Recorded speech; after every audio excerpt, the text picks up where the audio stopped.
Нравится, куночка-рушка. 2-1, this is 2-3. We've got a heat signature with Starlink right in front of you. You don't say. Thank God, Mr. Thermal Drone.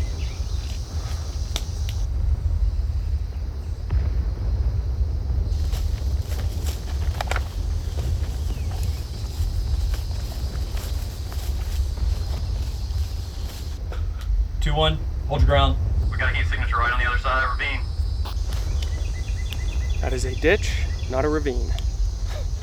This guy. This guy.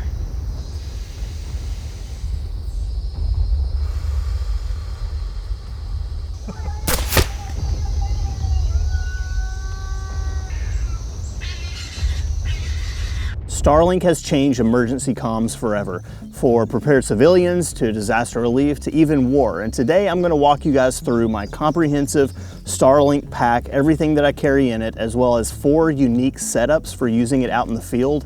And more importantly, what you should consider when actually deploying it out in, the real world. But Drew, aren't there enough Starlink videos on the internet already? Yes, there are plenty, but they still left me with a lot of questions, like from the overlanding guys to the digital nomads are like, I quit my finance job and I bought a van and now I live out in the middle of nowhere and look at my Starlink set. You get the picture. There's a lot of that stuff out there and I love them all. I've consumed that stuff, but I was still left with a lot of questions. And these are questions that only LARPers like me have eating away like a splinter in their mind every day. Like, how are Starlinks actually deployed in hostile environments? And what SOPs should we employ around their use? And the most important question of all is, can they be used improperly in a way that compromises you and gets you killed? Now, with that being said, if you like content like this, please hit that sub button. It is the very best way to support us for free. And because you guys love us so much, you've also given us the platform to have some awesome sponsors and to be able to do this full time. First, let's thank Wetworks. They are a nylon manufacturer that makes chest rigs and plate carriers. The plate carrier I'm wearing right now is a slick rig from them. Absolutely love those guys. They also make helmet covers with like scrim and some really cool attachment devices for night vision. They have quickly become our go-to place for nylon, including like the Wraith hoodies that you guys see us wear out in the field, which we're gonna get a lot of time in on those this summer. Now for night vision, our go-to is Steel Industries. We have been customers of theirs for years. That's where we get all of our nods, all of our lasers, all of that kind of stuff from. If you're looking for incredible customer service, as well as good deals, hit up Steel Industries. And finally, Silent. They are like the mecca, the pinnacle of Faraday bags and dry bags in this industry, and also super cool guys. We use their products for a lot of things, to protect our generators, to protect our electronic devices, and a lot of the stuff that you see us working with here today as far as backup batteries, the Starlink, things like that, we all store in Faraday bags from Silent. And you just can't go wrong with them. Links and discounts for all these guys are in the description to save you guys some money. With that, let's get into it. Okay, so I know the gear and the setups and the backpack and the loadout. I know it's super cool, I know it's fun, but there are a few things I need to say about setting up Starlink in the field as it applies to, trying to remain hidden and incognito.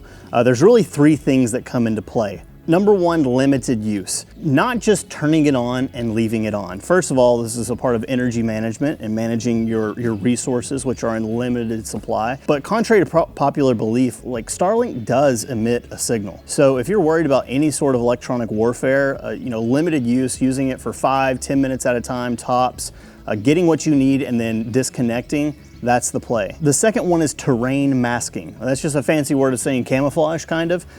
It's using your terrain to essentially hide the visible signature of your Starlink. I mean, there's nothing more obvious than a white rectangle sitting out in the middle of an open field. Like, that's a dead giveaway that someone's around, and if you are in a hostile environment one day, it's game over. Not to mention the thermal signature of it. The Starlink gets extremely hot, and figuring out some way to mask that temperature, which we're gonna get into with RELV thermal blankets, is a big deal. Also using the terrain itself to hide your Starlink, because whenever you set that thing up, it's essentially silhouetting itself, right? So unless you have it in a recess or unless you dig a hole to put it in, which is a an SOP for setting this stuff up in the field, you're just telegraphing the position of it. Even if it's camouflage, like something camouflaged, setting up on the top of a hill that's not in line with the landscape, it's a surefire dead giveaway. And the last one is offsetting. It's super easy to set your Starlink up right next to where you're bivouacking or right next to where you're camping or whatever it is, and it's like, yep, there's someone right there. So being able to offset the actual equipment from where you are receiving the signal or retransmitting the signal is a really great way to keep people from knowing exactly where you're at. And that's because ultimately Starlink is not impervious to electronic warfare, countermeasures, jamming, or even tracking. It is possible, and there's a lot of anecdotal evidence that this is already happening. There's not a surefire confirmation of it, but there's plenty of people fighting in Eastern Europe that have reported that within 10 to 15 minutes of setting up a Starlink that their position was attacked. Now, it's anecdotal because there are a lot of other factors there, like, hey, did someone just see you walk out and set up the Starlink? Do they see your thermal signature walk out and set it up? Did you mask the Starlink? Like, is it detectable by thermal drones? There's a lot of things that go into this equation, and right now there's no official source that is tracking the kill chain, right? So like there's no official source that has said, we detected the signal of a Starlink and directed a strike at it. That is not confirmed yet. Now, what we do know is that both Russian and Ukrainian forces have reported disruptions in Starlink signals, especially on the front lines. There was one month where it was estimated that about 10% of all the Starlinks in the field on the front lines were being disrupted in some way. It is also public information that Russia has developed two different systems, the Kalinka and the Tobol system, that are specifically designed to find Starlink specific signals. So that technology does exist even by our lesser equipped adversaries. So it's not completely out of the question. So even though I don't think that any of those issues are in our immediate future, especially here in America, I will say it is good to know the limitations of your technology and the ways in which it could potentially compromise you. So in this pack, I have everything that I need to power my Starlink Mini in numerous different ways. I will say as I go through these contents, just know that you don't need all of this stuff. Typically, I don't take all of this stuff out into the field with me, but if I needed one bag to just kind of contain everything, that's what I use this for. This is based on a Vertex Urban Ghost 20-liter pack, and it's just nice and slick, looks like a normal person pack, doesn't look tactical. Now, between this pack and some of the stuff that I carry on the e-bike, I have 3 of the 4 different Starlink setups, ranging from minimalist to thousands of dollars worth of gear that completely hides the Starlink from anyone and everyone. So that being said, let's bust it open. Up here in this front pack, I have an e-tool. I bet you wonder why I have this, and we're gonna get into more of that later, but digging out spots for Starlinks is a hack that a lot of people don't know about yet. It has a lot of these little pockets inside here. We've got a car adapter for it, which I rarely use, but I do have it. And in this pocket right here, we have additional cables, 2 specifically, an extra USB-C cable to power the Starlink and the typical wall charger one, which this is the one I use the least, surprisingly. Now in the main compartment, first and foremost, this is the Starlink cage from Relv. This is a part of the thermal mitigation system that I have for it. And then I have this tearaway, which holds a router and an extra battery. This battery that's in here can charge the Starlink for up to 4 hours, which is great. Sometimes you can eke out a little bit more depending on the use. And then there's the Starlink pack itself. This is kind of my go-to pack for the Starlink. This is one of the options we're going to cover. It has an extra battery on the back, a tripod system, and extra cables on the interior. Over here in the back is a beefy Ethernet cable. Now, I bet you're wondering, like, yo, why do you even have an Ethernet cable? Why would you need that? Well, because I don't always want to set up a Starlink directly on me, and the range of the Starlink Wi-Fi essentially is not that great, especially depending on what all is around you. So having a massive Ethernet cable that is specifically designed for the Starlink is an absolute game changer, and I'm going to show you how you can basically set all this stuff up. Now back here on the back of the bike, this could stow in the pack if I really want to like really push it in, but back here we keep or I keep a Relv thermal eclipse blanket. This is specifically designed for the Starlink cage setup that we're going to be going over. This will be the last one that we cover because it is the most comprehensive and also the most expensive setup or version of the setup that we have out here today. So let's wipe all this clean. Let's get rid of all this gear and start with the most basic minimalist Starlink setup that mitigates your signature a little bit and camouflages your Starlink just a bit so that when you're out in the field, you're not just immediately giving away that, hey, I am here with my Starlink setup. All right, so this is what I would consider the most minimalist of setups that I would easily go out into the field with and have everything that I need to run Starlink for at least a couple of hours, up to 4 or 5 hours if I'm really pushing it. It consists of just the Starlink Mini. I've got a Covert Innovations wrap, a Cordura wrap on this, and this does two things. Number one, it camouflages your Starlink to the naked eye, and it also camouflages it to IR and night vision. There is nothing more telling of where your position is than a big white square in the middle of a field. So depending on where you live, you might want to get a different color of wrap or a different kind of camouflage. Now, one of my first big questions when I got into this kind of stuff was, how is this going to affect the performance of the Starlink? And well, quite frankly, it doesn't. The Starlink operates on a very high frequency, and this means that it can penetrate, the wavelength essentially can penetrate soft objects. So anything like a little bit of fabric or a cover or a wrap, it's gonna shoot through like it's nobody's business. It just doesn't affect it at all. What does affect it is things like water. And so whenever you have like vegetation or tree coverage, that's all very, hydration dense. All of the leaves, all of the trees, that's filled with water. And so that is what blocks signal more than anything. You're gonna see as we go through each of these options, we can actually have multiple layers of thin, soft objects, and it doesn't degrade the performance at all, which is pretty crazy. With that being said, we also have the E-tool and the small battery pack. And the E-tool is specifically for digging out a small little hole for your Starlink. And that's important because number one, it actually lowers it to the ground, obviously, or actually puts it beneath the ground a little bit. And if we weren't in a dense, jungle-like state, if it was like more like flat grounds or hills and fields, you're gonna be able to see something that's camouflaged because it's gonna be sticking up out of the landscape. So this is a trick that I learned from a guy who's talked to a lot of dudes doing this kind of stuff in other places, and digging out a hole for their Starlink is always one of the things that they tend to do, to just lower it to the ground and keep it flat with the plane of the earth. Okay, so we dug a quick hole. We're going to pop on the Wi-Fi and it is up and going. Let's connect to Cooper Station. For all my Chris Nolan fans, you're gonna know what I'm talking about. Cooper Station. I mean, we're talking about space age tech. This is the future, okay? Connecting, oh, awesome, yet another update. Yeah, pro tip, for whatever reason, Starlink loves to update stuff. I don't know exactly what they're doing, but it better be cool, and it better make the performance even better. I'm worried about, like, is this a little bit too low in the front? Is this veg obstructing anything? Well, running an initial speed test, the answer is no, absolutely not. This is about the same performance that I get up at the house, out in my front yard, which we've had to do plenty of times whenever all of our power has been knocked out before. So yeah, overall, pretty good little setup. The trick here is to still make sure that you maintain the right angle. I will say this, most people don't know this about the Starlink Mini. I know I didn't. I've talked to a lot of my comms nerd buddies like Jake from Gridbase and Austin Miller, and one of the things that they kind of like cued me on to was the fact that the Starlink Mini is actually a pretty robust little unit, and it's been upgraded over time. Probably those new drivers we have to install every other week. And it's actually very flexible in terms of its orientation. You don't have to have it perfect.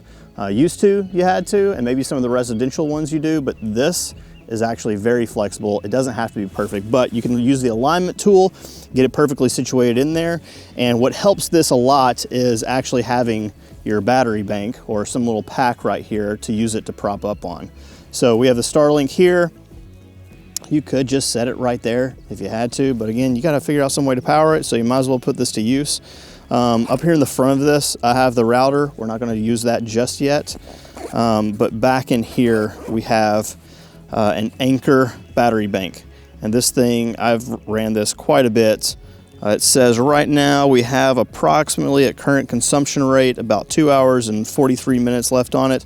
That's pretty accurate. It can go from 3 to 4 hours, something like that. So overall, pretty good. So the spot that we chose to put this is actually a pretty darn good spot. We've got tree coverage on the left, tree coverage on the right, a little bit of like weeds and stuff. I had Nick drive through here with his truck to mat all of this stuff down, just for you guys and for the sake of filming. But normally this would all be grown up. So we wouldn't really have to worry about this Starlink being visible to the naked eye because it would be covered in concealment essentially. But when it's not, and when you're working with open fields and especially with hills, terrain masking is a big deal, and dropping this down a little bit, it keeps the signal closer to the ground. It doesn't affect the Wi-Fi, like I can still connect at the same distance I normally would, but it just helps like at a glance someone not see your stuff. And that's very apparent when you're looking at the side of a landscape or the side of a hill from a distance. Up close, obviously, you know, we can see this just fine, but if this were just propped up white in the middle of a field, yeah, I'm gonna know someone's there. But that's about it. It's just the Starlink, a battery, a cable, and an e-tool. And right there, that's all you need to drastically reduce your signature with the Starlink Mini. Let's bump it up a notch though. Let's take it to the next level. All right, the next level up utilizes this Forge Concept Starlink Mini Pack. This one is quite a bit thicker than this Cordura. I was really concerned as to whether or not the additional layers would interfere. It does not. We're going to demonstrate it. But essentially just take your Starlink Mini, you turn it upside down and slide it in the pack. The cable actually just slides down in here, and if you wanted to put your external battery in there, you could, though I find it to be a little fat. It kind of takes up a lot of room. But over here in the back, it just simply has a pass-through, kind of like a hydration bladder. You just run your power cable out through there, and you can zip this bad boy up, which does give you an extra layer of protection. I will say if you're leaving your Starlink out overnight, or even if it's in the middle of the day and it's raining or it's sprinkling, probably not the best practice on top of the other electronics that you don't want getting wet. This whole setup kind of solves that problem, or at least helps with that problem. Because on the back here, I think this is Tigris cut with like Molly slots. I have a couple things attached. I use some knockoff Spiritus, what are these called, Nick? Spud pouches? Yeah, the spud pouches. I test airsoft gear, so Adam, Nate, you know, Kevin, I'm sorry. I will say the stuff you all make is significantly higher quality. The cheap knockoffs are not that great. They're already tearing. But in this one, I simply have a little micro tripod. One of my buddies recommended this to me, and it has been an absolute game changer. And I use this to keep the Starlink up off of the ground.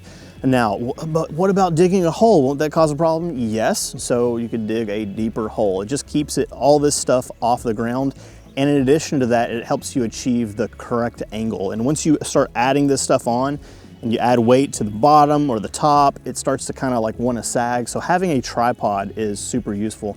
And having a tripod on a Starlink in general, even if you don't have the backup batteries and all that stuff, it's super helpful because you're not always working with perfectly flat landscapes. Sometimes you're on the side of a hill, sometimes you're on rocks, and having a quick adjust tripod helps a lot. So it's light, works well, and I repurposed a piece of old camera gear. Nick, what is this thing? So that is a Peak Design makes it, and it's supposed to go on a backpack. Backpack straps, yeah. For photographers and stuff to be able to quickly access cameras and be hands-free while they're on the trail enjoying nature. Yes, exactly. So, so anyways, this has been sitting in a box for like years, and I was like, oh wait, I have the perfect way to attach the tripod to this entire pack, and yeah, it works great. You can simply like unscrew these and it just releases.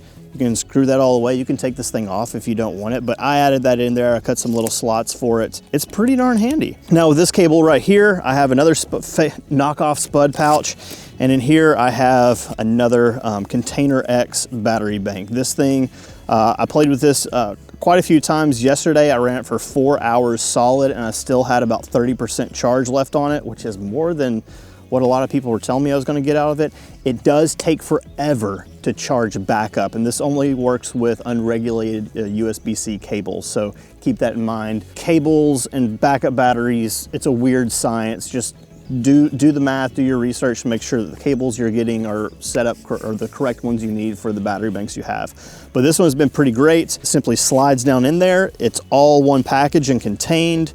I take this and I run it through the little spud openings into the battery, and it automatically came on. So close that down. I'm gonna take the tripod and it's going to just Slide right in. We're gonna check connectivity here, see if Cooper Station comes back up. Sometimes takes a minute for Starlink to fire up. That's the only thing that annoys the heck out of me. While we wait for it to boot up, let's go ahead and pop it down over here. Cooper Station, all right, we're back up and running. Connecting, it is determining orientation. My phone is very Portland right now. Can't determine its orientation. Gosh, I had to work Josh into the video somehow. All right, so alignment was almost perfect when we put it down. Because we have this tripod, we have a little bit more play here, so I'm just gonna loosen up that leg. I'm watching my phone right now. It says it's perfectly aligned. Again, it's flexible. It doesn't have to be perfectly aligned, but if I was trying to game, there can't be any latency, man. Running some Trials in Destiny, it's like, if you got any lag, you're just at a disadvantage, man. All right, so that's it. This is my favorite version of the setup because it is cost effective, it is efficient, it doesn't degrade performance. In fact, my speed test was just as good, if not better. I ran it multiple times, and one of the times it was actually significantly better. Starlink kind of varies in terms of its performance, but overall, this one is an absolute winning formula. If you have a Starlink, this is the setup that I think everyone should have. Even though this works well, I'll say this, you know, I've been in the woods plenty of times when, you know, we bivouac or we set up camp or we set up a patrol base in the middle of the woods in a very hidden and defendable location. And there isn't anywhere that a Starlink would function well. It's all under canopy for, you know, hundreds of feet for, you know, 10, 20, 30, 40, 50 yards. How do you navigate that, right? Well, it's all about offsetting your Starlink. So you would have to run your Starlink out to an area where it could actually see the sky, but the signal's not going to track all the way back into the woods. That's where a router comes in handy. So a simple router, you don't have to have anything fancy. I know Jake from Gridbase and Austin Miller are both running some crazy cool setups with like wave technology, and it's all over my head, and we'll bring them on the channel for version 2 of this, the next level of Starlink, but I'm too stupid to understand that stuff, so I just keep it simple with wires and a router. So we're just gonna pack this back up. We're gonna leave it running and just slide that out, collapse it a little bit, throw it back into the pack, and try and strap it down. We'll ghetto rig it. It'll be fun for this journey. Turning on your Starlink and getting it like powered up and everything before you go out into the middle of the field where people can see you is a good call. Then once you get out there, all you have to do is worry about alignment. Also, don't just run any Ethernet cable. Get the kind there for Starlinks because they're a little bit more waterproof. I have an actual like rated waterproof Ethernet adapter, but I'm not too worried about that right now. So this will route in the same hole, and this is just going to plug in down there. Am I worried about the cable? No, cable is not super visible from far away, but if you want to get really clean with it, I suppose you could spray paint your cables. If you're that worried about it, that's where wave technology comes into play. Once again, I'm too dumb for that at the moment. So it's never fun to spend money on cables, but it does give you this ability. I think that's a 100-footer. You can get longer ones. Obviously, your longer your cable, the worse the connection. So let's bust out the little router. Plugs in, USB-C power, powered up. We're at 95% on that. Oh yeah, here's the actual, you know, this is what I should have used. An actual weatherproof connection here. That's okay. And let's see if we have the router up on here. Cooper Station is bussing. We've got our 5G and we're good to go. We have internet here. So I can run a speed test and it's right about the same as what, oh, here we go. Well, it's going up. Yep, hovering around that 100 megabits per second, basically the same thing that we were getting out there. So we're not just, you know, taking the signal that was there and replicating it here. We're actually bringing it into this and amplifying it even more. Yeah, not bad. 109 megabits down, ping is 29 milliseconds. That's definitely enough to, you know, not get caught behind the 8-ball in gaming. So that is the method that we use for Starlink in the field. That is the main one. It's easy, it's simple. You don't have to be a tech wizard or anything like that. There are ways that you can get way better range out of the Starlink. There's ways that you can delete the wires and the cables. That's beyond me, but this is just a surefire, proven method. Dig a hole, set the Starlink in there, have something that camouflages it, run a cable to wherever you're going or to the first entry point into the woods, and then reroute the cable towards wherever you're bivouacking at. plug it into a router, and boom, your whole crew now has internet access. So camouflage and terrain masking will only take you so far. I'm getting eaten alive by bugs right now, but it's okay. At the end of the day, your Starlink is still emitting a ton of heat, an absolute butt ton of heat. And thermal optics, thermal drones, it can pick it up like a sore thumb. I mean, it is a dead giveaway whenever you see a little square box that is bright white or whatever you have your settings to, it's a dead giveaway. So that's where the Relv Eclipse blanket comes into the picture, and that's where this Relv Starlink Mini cage works really well. So let me show you how this works. Love Kurt over at Relv. We've used his stuff for years. It comes on like a little D-ring thing, a little carabiner here, and it consists of 3 very lightweight, all of this by the way is super lightweight, which is nice. 3 little bases, 3 arms if you want to call it that, and a bungee, and this will be used at the very end because when you put this on the cage, it actually makes it so that you can slip your Starlink down in there and it puts it at that perfect like 30-degree angle that it needs, or that it supposedly needs. But essentially this is how it goes together. You'll start with each of these little bases. You're gonna end up making a triangle. I like to kind of set it out, and I make sure that the Relv logo goes counterclockwise all the way around. So it'll look about like that. Then you're gonna take these and they fold out, and these little notches right here, they just slip in and lock in like that. So we're gonna build out each one of these and lock them in. And this is pretty great because I can just throw this stuff in a pack. I can throw it on my e-bike, and it all works really well. And these essentially are going to bend like that. So it simply goes into this little slot and locks into place like that. You're gonna do this for every arm and leg, just like that. And you want the teeth, these little prongs right here, pointing inwards. Then these teeth are going to interface together and it just slides down there. All right, so there you have it. That's what it looks like fully packed up.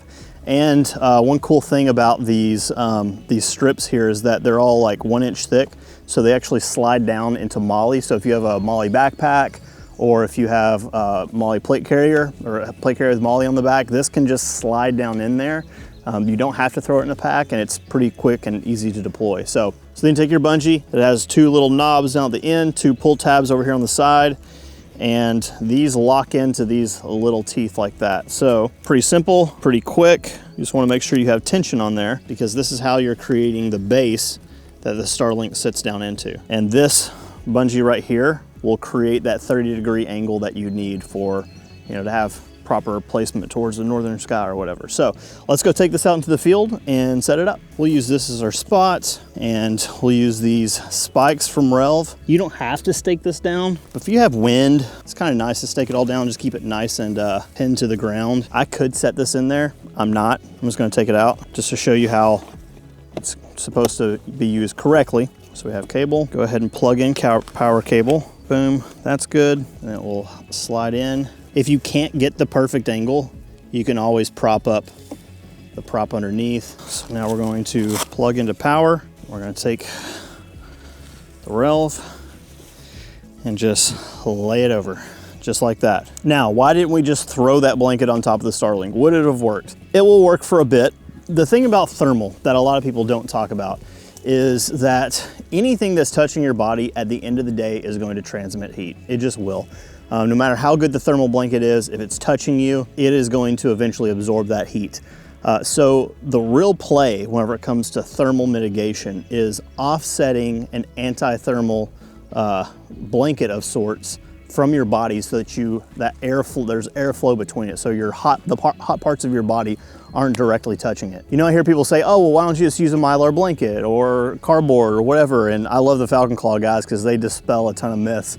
But one thing a lot of people don't talk about when it comes to thermal is that it's not just about blocking heat signatures, it's about blending the heat signature. And that's what makes Relv, in my opinion, unique, is that, I'm not just saying this, they didn't pay me to say this, I've been using their products for years. It actually blends with the environment. If you have a landscape and you put a Mylar blanket over a body, well, it's like, you can still tell that there's a big square Mylar blanket over the body under thermal. It's still a signature of something. Relv is designed so that it actually blends with the environment and the heat signature of the environment. One more thing, this blanket from Relv, this Eclipse blanket, is actually, it's not just double-sided, it's double layered, and that's specifically so that if you wanted to add in some veg, Granted, I would use dry stuff and not wet stuff because again, water blocks the signal that this transmits from and or that this transmits with. We could shove brush and things in there and offset this even more to make it even more effective. That's enough talking. Let's put up our sweet little thermal drone. All right, so here we have the Starlink. It's been running for about 3 or 4 hours. It's piping hot right now. We're gonna throw the blanket right over it, right over the cage, and as you can see, it masks it really well, blends with the landscape, looks like it's a part of the earth. Now next, we're gonna show what it looks like whenever we throw the blanket directly on the Starlink. There's no eclipse cage, and as you can see, it touching the Starlink and it touching the hot ground, it starts to transfer that heat faster. It's not stuffed. If we were to stuff this correctly with veg in the edges, you would have that airflow and thus the true thermal mitigation.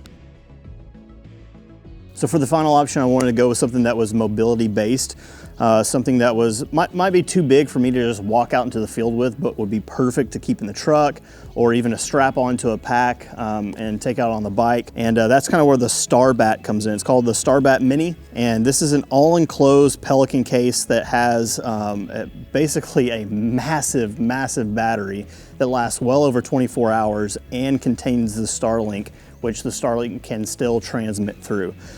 This is closer to like a Jackery in a box, specifically for the Starlink.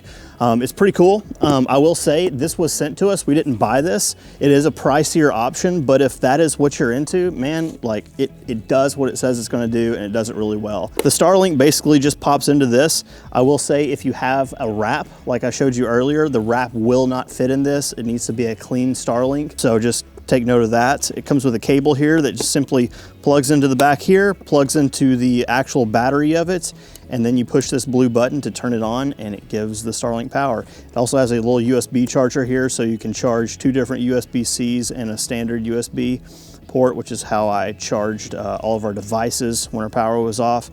And this thing is awesome, and it works open or closed.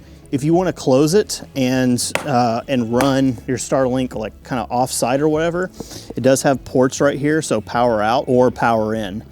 Because in order to charge this thing, you will need to plug it into a wall or use a solar charger. It does come with everything that you need to plug it into a wall, plug it into your carport, your little cigarette lighter. We did get a solar charger with this as well, so let's go set this thing up and test the speeds and show you how it works. It's actually a pretty good solar charger. You never know what you're gonna get with solar chargers. Like, it's kind of crazy. This has been pretty comparable to the charge rate that I've got out of other ones. It has worked well. Like, it'll keep this pretty well topped off on a day like today. So we're gonna plug into this port, plug into the power in, and just let it do its thing. All right, let's see if Cooper Station is up and running. Let's check the speeds. Pretty comparable to the other ones, definitely within that margin that we typically get with Starlink out here. Overall, great setup. This is one of those, again, it's 27 pounds, man. That would suck to have to hump into the field, but you know, if you're rolling around on a 4-wheeler or an e-bike or just in your truck, it's like absolute game changer. This stuff is cool. Like, I know we've talked a lot about hiding your Starlink, you know, so that you don't get compromised, but the real play here is the fact that it is a game changer for our pace plans, and that it is an emergency communication tool. And the fact that there's different plans, like whenever we bought this, we were on the 50 gigs a month plan for $50 a month. Just recently, they released a $10 a month one. So we just bumped it down to that. We don't use this every single month. We don't use this every single day, but if we do, we have 10 gigs at our disposal, and we can always bump that up if we need it. The other cool thing is that, like, dude, if you just buy one of these, get your free month or pay for 1 month and then turn it off, well, it's still registered to you. So at any time, you can turn your subscription back on. So it's just like, I cannot stress how important having something like this in any configuration, even just a cheap, just nothing special, just the Starlink. It is an absolute, just incredible capability, and we love it. So with that being said, we hope you guys have enjoyed this. We hope we have given you some good ideas. If you have ideas of your own, or if you do things differently, leave it in the comment section, man, because there's a lot of people that can learn from you, us included. So yeah, next week there's gonna be a lot of rounds going down range, and we'll actually have to take the Starlink out to that location as well. So catch you guys next week. An absolute game changer. This is gonna be today. Changed every pace plan from, as well as 4 unique setups And most importantly, oh man, I'm gonna have to dig into one of these soybean plants, but I think we have enough to cover one lost soybean plant. I don't know. Pro tip for anyone wanting to get into farming, rotate your crops. It's good for gardening too, just rotating your crops, you know. The nitrogen levels wane, you know, sometimes it's good. The soy sets it up for the corn sets it up for the soybeans, so that's how it works.